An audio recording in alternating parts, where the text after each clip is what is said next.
Hello, everyone. Today I want to cover the topic of gaslighting. Gaslighting is usually a psychological technique used by people with mental illnesses or cluster B people to help manipulate the topic or the subject into their favor and making you the problem, and then of course them the victim. So let's look at like what gaslighting is, right? Gaslighting is when your emotions, words, and experiences are twisted and used against you, causing you to question reality. When this goes on long enough, you start to think you're the crazy one because everything you say and do is twisted and used against you to make you out to be the problem. So this is just the normal occurrence that happens. One of the examples is telling lies. They tell blatant lies because they're setting up a precedence, and the victim is not sure what they say is true, keeping them off balance. So they'll say stuff that just always confuse the hell out of you. Even if you're trying to actually create a situation to just make an outcome of no winners or losers, but just to find a resolution, they'll throw lies and make up things that don't exist. Of course, lies don't exist, but they'll make up lies to confuse you and to make you question yourself. And it just creates a state of confusion where you're never on a solid ground with anything. It's always just like, just don't know where anything is going ever. It doesn't matter what words you use. If you write even the stuff down ahead of time trying to avoid conflict, it just never works. Another one is denying that they ever said or did something despite having proof.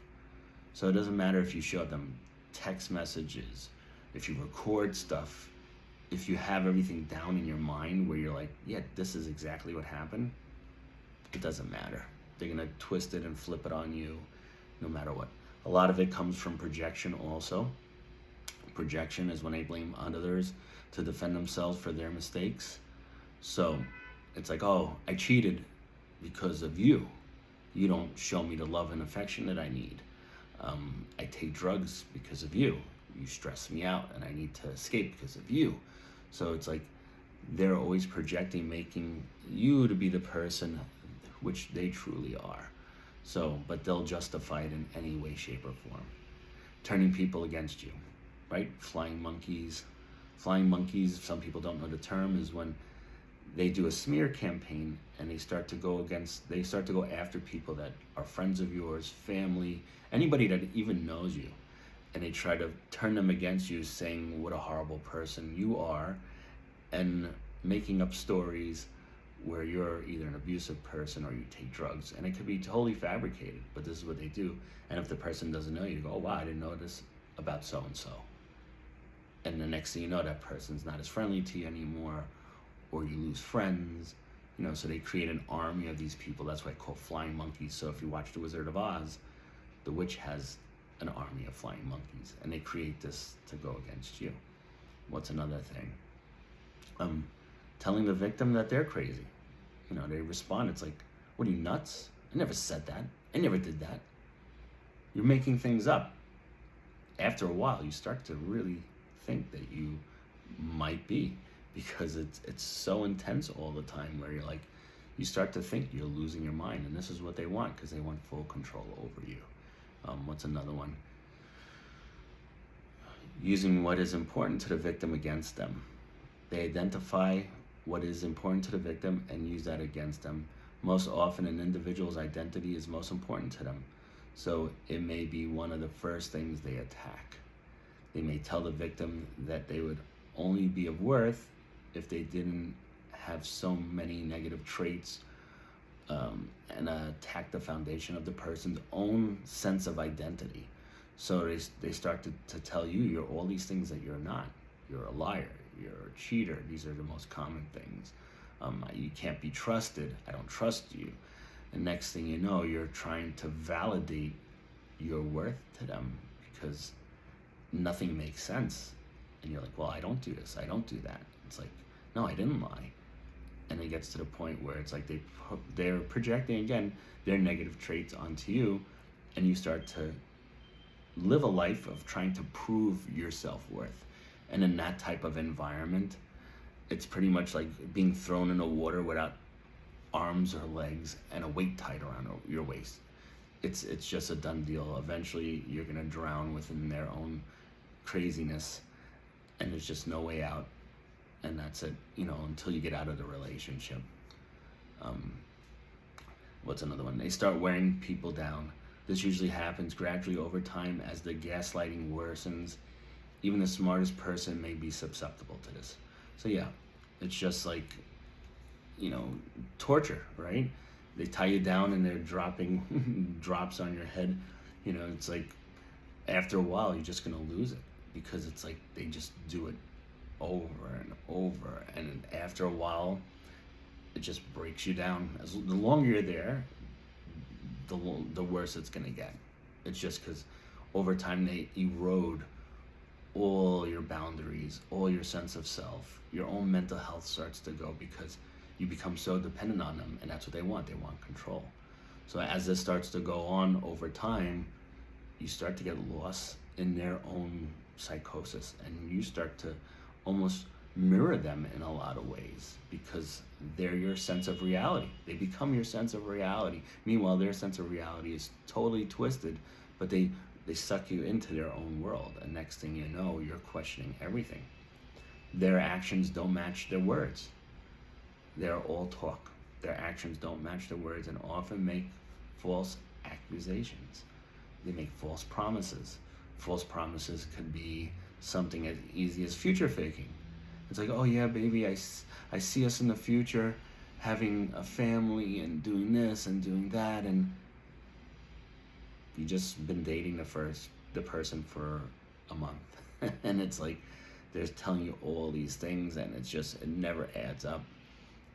Just even like you set a special date for something, or you're gonna go somewhere to a show or something where you have to be on time, and they're like, yeah, I'm ready, and next thing you know, right before the show, or before you're supposed to pick them up, or you're supposed to go there, something happens. They don't feel good. Of course, you're like, well, what do you mean you were fine before? It's like, oh, it's all about you. So next thing you know, it's like they destroy the most sweetest things that you could even do for them, whether it's a celebration, an anniversary, a birthday, holidays, all this stuff. And it just happens all the time. They confuse the victim with occasional positive reinforcements. They suddenly praise or compliment the victim. Well, this creates trauma bond, right? So when they all of a sudden start treating you nicely, that gives you that hit of dopamine. It's like, oh, I'm worth something again. Oh, you love me now. It's like, oh, you hated me yesterday, but now you love me again. It's like, oh, good. And this creates a trauma bond, because next thing you know, your emotions are all over the place too. You're dependent on how they treat you. And what they say and what they do either wheels you back or pushes you back. And it's like constantly you're on this roller coaster ride. And this is how they live their lives, but they suck you into this type of conditioning also, because that's what it is. The longer you're with them, the more you start to get conditioned, and then you start to become dependent on their emotions, because you're walking. I love the expression always, walking on eggshells. It's not walking on eggshells. Eggshells don't hurt as much. It's like you're walking in a field of landmines, because anytime a landmine goes off, you're getting hurt, and this is how it works with them. They tell the victim everyone else is a liar. They convince the victim that everyone else is a liar. So this is like pretty much they're turning your family and friends against you within your mind, saying that they say this about you, they feel this way about you, they talk about you behind your back. So what does this start to do? This starts to distance you from possibly people that care about you. And what else does it do? Let's see, anybody got any ideas? It isolates you. This isolates you from the people that do care about you and are stable, because then that person could have you totally living within their twilight zone, their place of bizarre world where everything's just all over the place. So I wrote down some stuff that I remember from the past. So I'll read some examples without any screaming or anything, because I'm not trying to trigger anyone.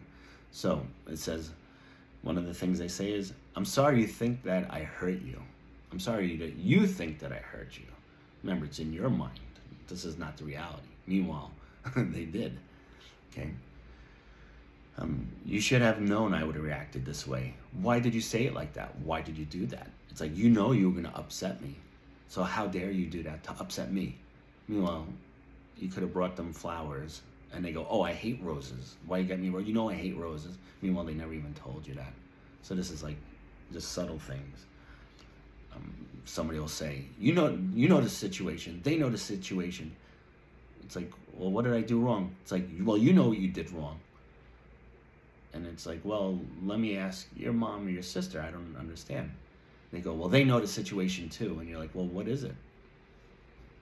They leave it so general where you have no clue what's going on, because they just want to keep you lost and confused. This is the norm.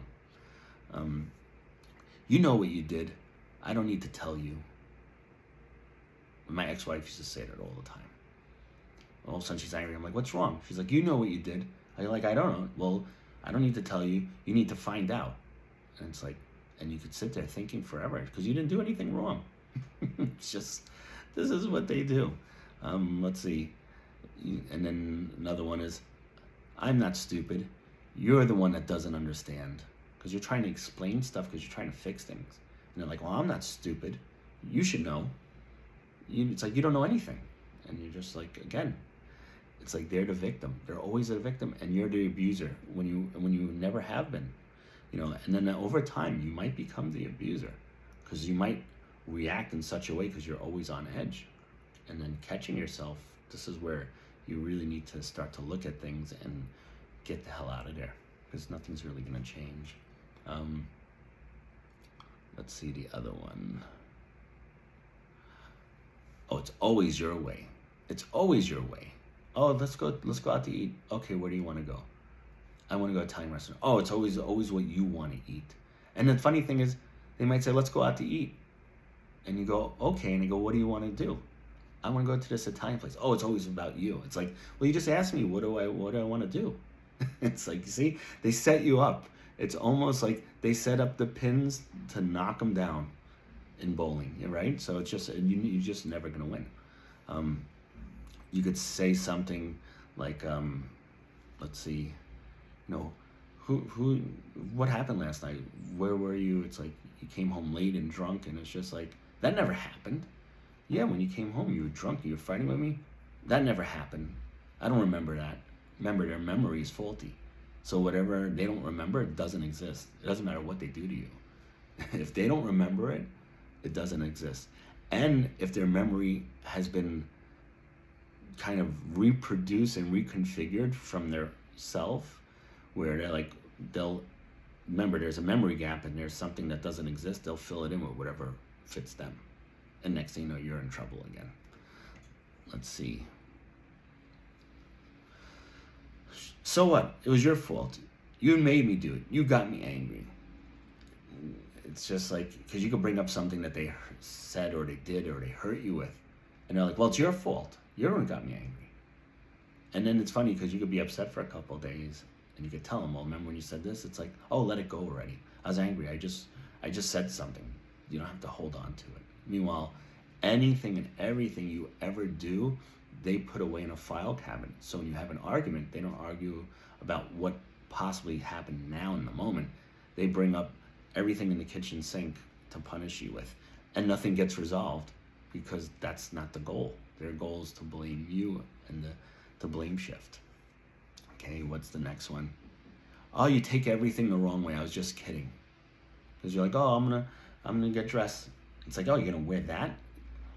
Oh, you look horrible in that. That's not your color, this and that. And you're like, oh wow, okay, I'll change. See, and the problem is, you start to bend in all these directions to help fit in this like square peg hole where you're a triangle. It's never gonna work. And it's just like, you're like, okay, and then you put something else on. Oh, you have such horrible taste. It's like, really, this is a shirt that you usually like. Oh, I'm just kidding. You start to really lose things. you'll say something to them and it's like they'll say, "Oh, you make things up. I don't remember saying that." And you're like, "Well, I have it recorded on my phone. Listen." "Oh, I don't care." It's like, "Oh, will you record everything you do? What are you, paranoid?" The next thing you know, you're in trouble again. So it's like the proof doesn't make a difference. Another thing they'll say is, "Oh, you're crazy. You need help." And it's like, well, let's just like, no, I'm fine. You're the one that has the issues. You're the one that needs to seek help. It's like, well, let's go couples counseling. It's like, no, I'm fine. And if you ever do go to couple counseling and you bring them with you, you're going to be punished even more, because they'll start to manipulate a therapist.